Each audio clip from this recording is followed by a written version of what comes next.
I have to take a question from 4th floor. If I expect a man to love me and he doesn't, should I dump him? Expect a man to love you. You don't expect anything. So it's not that you expect him to love you or expect you to love him. Love is something which is beyond expectations, which happens between a person. Not in this person or in that person, but between you. So it's something which has to be shared. If it happens within one person, then it can't be shared. So it has to be something which happens between you and them, not in me or in them. So if you see the right place, then you know whether it really is love or not. It's something which doesn't happen in a person, but happens between people. My daughter hit me 3 times before I came here. The first 2 times I forgave her, and I showed kindness and love. The 3rd time she hit me and stamped my feet. Is there a fine line between anger and discipline when it comes to children? Okay, well I don't know actually how old she is or how big your daughter is. I think it's a child. Say? Young one. Young one. Okay, if it's a young child, no, it's obviously, I don't know, maybe she's upset that you're leaving her this evening. Or maybe she's jealous that, that you love Ajahn Brahm more than your child. So, find out the reason why she's upset. If it's a young child doing that, there must be some sort of jealousy or some reason there. Lord Buddha hesitated in starting the bhikkhuni tradition, but for Ananda's sake and in his wisdom, he issued an edict that a bhikkhuni of 100 pansa would be lower than a newly ordained bhikkhu of 1 day. Is that true? Not quite. There's a lot of debate about this, and a lot of times people have actually done some more studies and really wondered the authenticity of that. And it really is because the respect which we have between each other, that doesn't feel right. It never felt right. It will never feel right. The respect is always given evenly.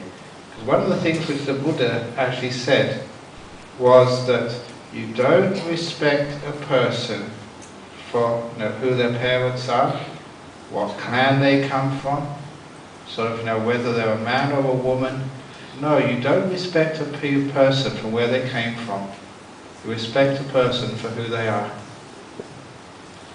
So they may come from like the lowest of castes, or they may come from the palace.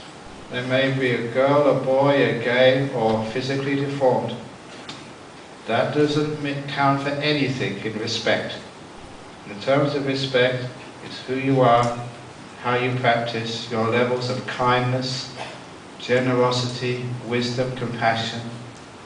That's how we respect people. Whether you're a woman, a man, gay, or whatever, that doesn't count at all. It's whether you're a kind, generous, compassionate gay, or straight, or girl, or boy, or old, or young, deformed or whatever. So that's actually how I think the Buddha's position is. Be careful, because when you look at Buddhist texts, sometimes you can focus on one particular point and forget everything else and take things out of context. And the other thing which many people have pointed out, that even before, just after the Buddha's enlightenment, this is a story that Mara, who was trying to get rid of the Buddha, first of all he tried to stop him getting enlightened. When he got enlightened, he said, well, you got enlightened, we'll give you that, but don't teach, okay, keep it quiet. So he didn't want anyone else to get enlightened. He said, no, I'm going to teach. Well, teach for a year or two and then die. Go to Nibbana, it's a nice place, just don't hang out here. The Buddha said, no, I will not pass away until I've established the 4 communities. Those 4 communities were the bhikkhus, the monks, the bhikkhunis, the nuns, the laymen and laywomen Buddhists. He said the 4 have to be complete before I pass away. So people have actually said, and it's accurate, from the very beginning, almost a few days after the Buddha's enlightenment, he planned to have bhikkhus and bhikkhunis, monks and nuns, with equality in Buddhism. That was his intention from the beginning. Ajahn Brahm, I thought Brahma Sahampati was the one who invoked the Buddhas to teach. Before that he wasn't. Yeah, he invited him to teach, but it was, I think, Mara tried to stop him. Okay, kindly comment on this. It's a study that's been published in Australasian Science. It's a Professor Joseph Forgas study that shows that people in negative mood were more critical of and paid more attention to their surroundings than happier people, who were more likely to believe anything they were told. But sad people makes less gullible. Sad people are less gullible, improves their ability to judge others, and also boosts memory. Whereas positive mood seems to promote creativity, flexibility, cooperation, and reliance on mental shortcuts. Whereas negative moods trigger more attentive, careful thinking, paying greater attention to the external world. Come on! Am I a negative person? I pay a lot of attention to the world.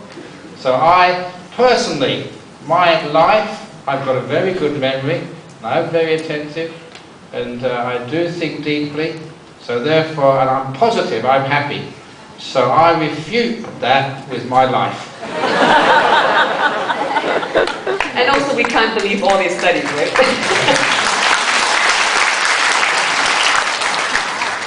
Ajahn Brahm, how do you explain death to children? How do you explain death to children? Oh, it's just like, what's the death of children? Actually explain it like it should be, because sometimes never underestimate the wisdom of children. Say, look, the person has died, okay, so they're not going to be here anymore. So, you know, it's not just say your father's gone on a long holiday. Because actually children, once you explain it to them at a very young age, they actually embrace it. But explain it to them not with fear, with acceptance. This is part of life. That we're with each other for a certain amount of time. And explain it with a positive angle, what a wonderful thing it is that your grandfather was with you for such a long time. You were so blessed to have known him. Now he has to go to make way for other people in your life. But no, never actually just lie to your child about death. Remember, I had a little budgerigar pet when I was a kid. And one day the budgerigar, the canary, disappeared. And I asked my father, and he said, oh, your budgerigar has gone on holiday. And I knew my father was lying. I knew he had died. I was smart enough to know that birds die. But I was very disappointed that my father never trusted me enough to tell me the truth.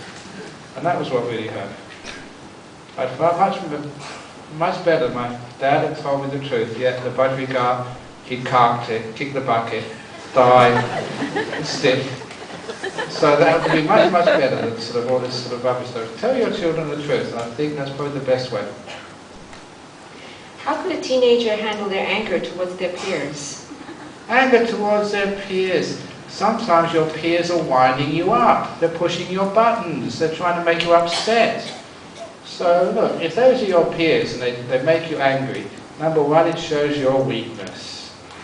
So just refuse to get angry. If they call you a pig, go oink oink. Whatever, make a joke about it and straight away, that there's no anger anymore. Humour is a wonderful way of overcoming anger. Any jibe which a person gives you, you can always sort of give it back with humour. So no need to allow them to make you angry. And then actually they respect you so much. But if your peers are like that, they're always poking at you, upsetting you, then you're with a really stupid bunch of peers. You should come to the Buddhist Fellowship Youth Group, where we have a much higher quality.